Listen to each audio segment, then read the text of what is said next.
right, hey, good evening, folks. Once again, we are back taking a look at the tropics. Tonight is Monday, September 26, 2022. This is your evening update on what is now Hurricane Ian.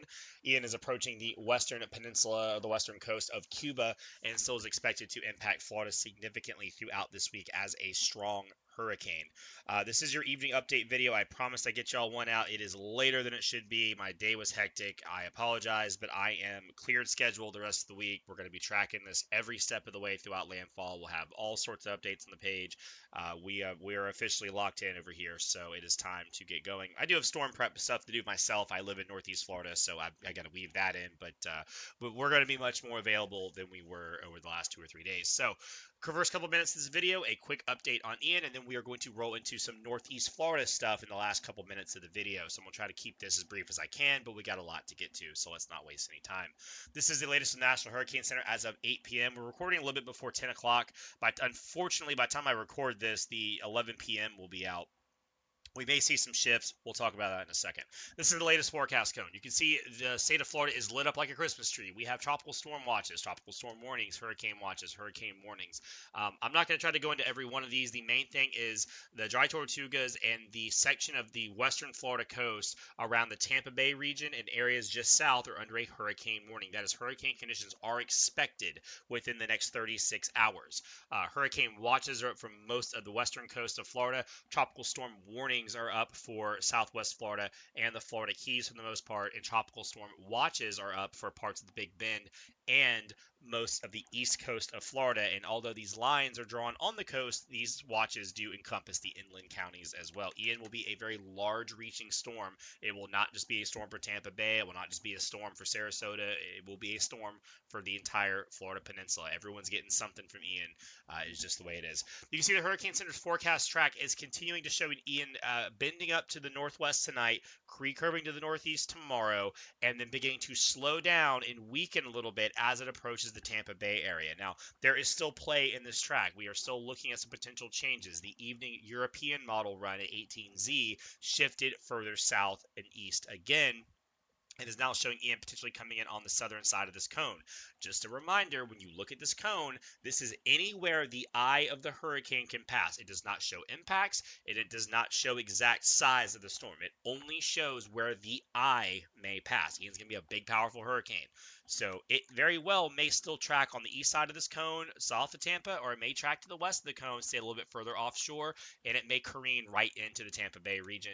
And then from there, it could cut across central Florida and back out to sea. It could drive up in northeast Florida. It could kind of stay up towards the Big Bend. There are still a lot of possibilities within this cone. Unfortunately, this dance that Ian is going to do with this upper trough, you can see this big trough across the Great Lakes tonight, pulling Ian north. Eventually, this trough is going to move away, and exactly when and how fast and in what timing that is does make a big difference. So there is still a lot of flies in the ointment. A quick check on Ian himself shows a pretty powerful hurricane this evening. The structure has continued to improve throughout the day. It's got a full eye wall now, or pretty close to it. Been a little bit of dry air entrainment. There's been a few hiccups, but largely Ian has intensified at a quick to rapid pace throughout the day today, and is still doing so tonight. It remains in an exceptionally favorable environment. If we zoom out a little bit, we can see the twin outflow channels, the very much of a harbinger of a strong hurricane. An outflow channel to the north on water vapor imagery, and an outflow channel to the south on water vapor imagery. Now we can already see the edge of this trough is starting to approach Ian. This is going to start steering the storm more northeast, and it's going to eventually begin to impart some wind shear on the storm. That's why the Hurricane Center does expect this to begin to weaken as it slows down near the Tampa coastline. But it's not going to be there just yet. So I'm not going to go crazy with the models in the short term here, guys, because I want to save that a little bit more for tomorrow. But this is the evening runs. You can see the GFS and Euro kind of agreed until this evening. The 18Z GFS finally fell in line.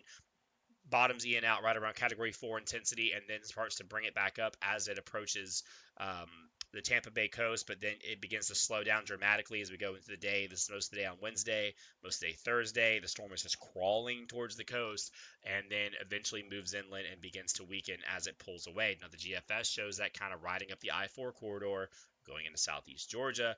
The European model and 18Z shifted much further south and east. Notice the European model does not cut up into northeast Florida and Georgia. It actually cuts across the state, across Orlando, and the model ends right here, but eventually would exit the coast and then could potentially landfall again somewhere in the Carolinas. So those are our two scenarios still at play. The HWRF also shows this pretty well. So is Ian coming up. So it crosses Cuba tonight, weakens briefly, re-intensifies a second time in the Gulf of Mexico. Conditions will start favorable in the Gulf of Mexico tomorrow night into early Wednesday. But by Wednesday evening, we anticipate that the wind shear and the dry air will start to weaken Ian. But it's going to be a powerful hurricane.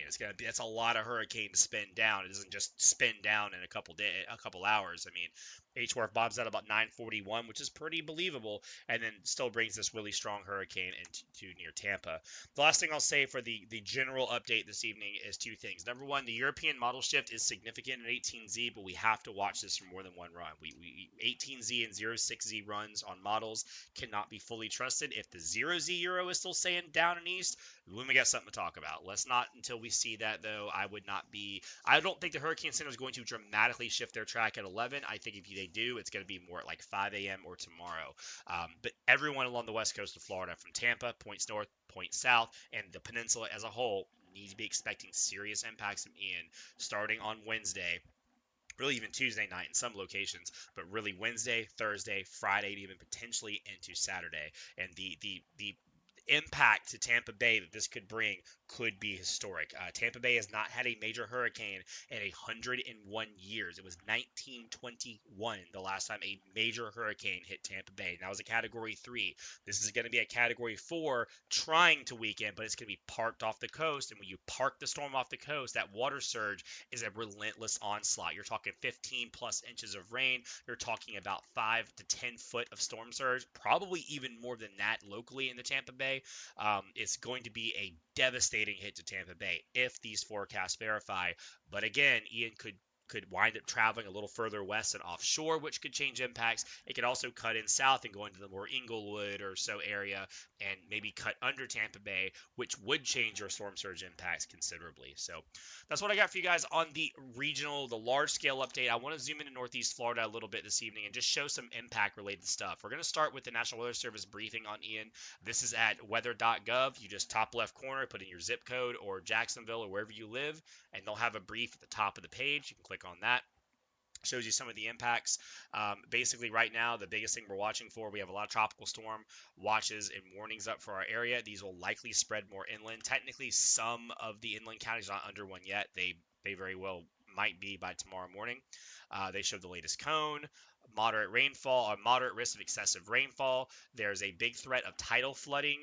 The St. Johns River, I think, is especially going to be vulnerable to some flooding in the basin itself. I think the coastal flooding is not going to be as bad as it was in Irma or Matthew, but you're going to have persistent onshore winds. You have astronomically higher tides, and your rivers and your soils are not overflowing, but they are fairly full. We had a pretty wet second half of the summer. So all those things add up to a potential flooding problem.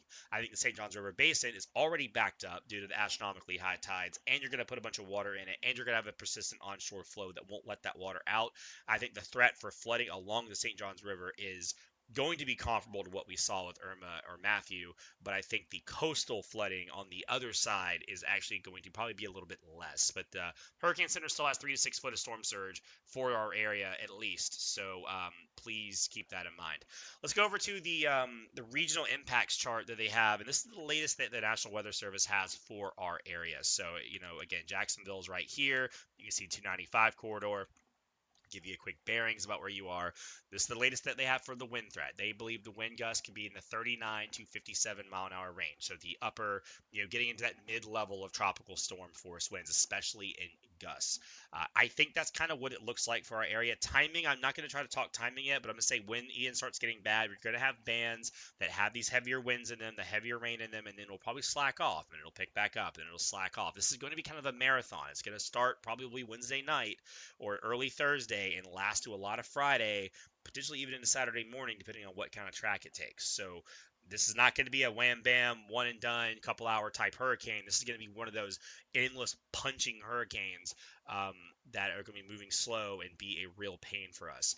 This lines up fairly well with the GFS and Euro wind gusts accumulation forecast. The European model on the 12Z run before the one that cut way south of us was expecting in the upper 50s.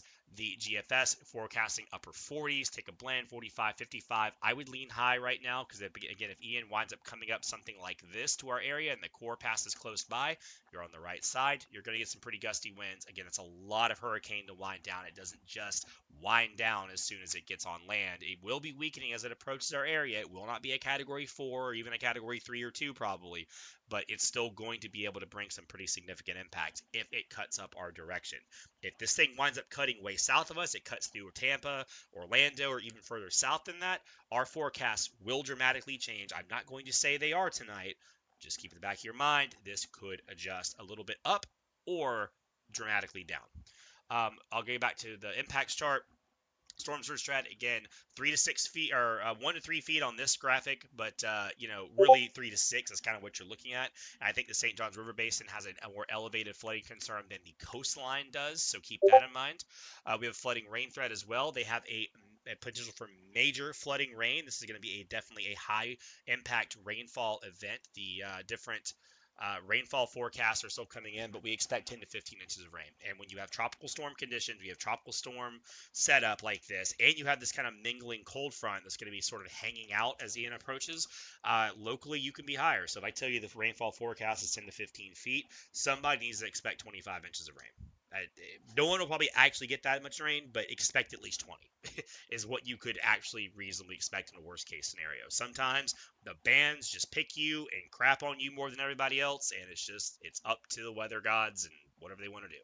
The rainfall threat is very high. We have, again, saturated soils, high river basins. That water doesn't have a ton of places to go. So the rainfall threat is very high. It's not extreme, but it's very concerning for the potential flooding event. And again, of course, in these storms, flooding kills much more than anything else does. So that's what they have for the rainfall threat. That's a lot of rain. And there's a tornado threat. Conditional right now. There will be some tornadoes. There will be some tornado warnings in Ian's bands.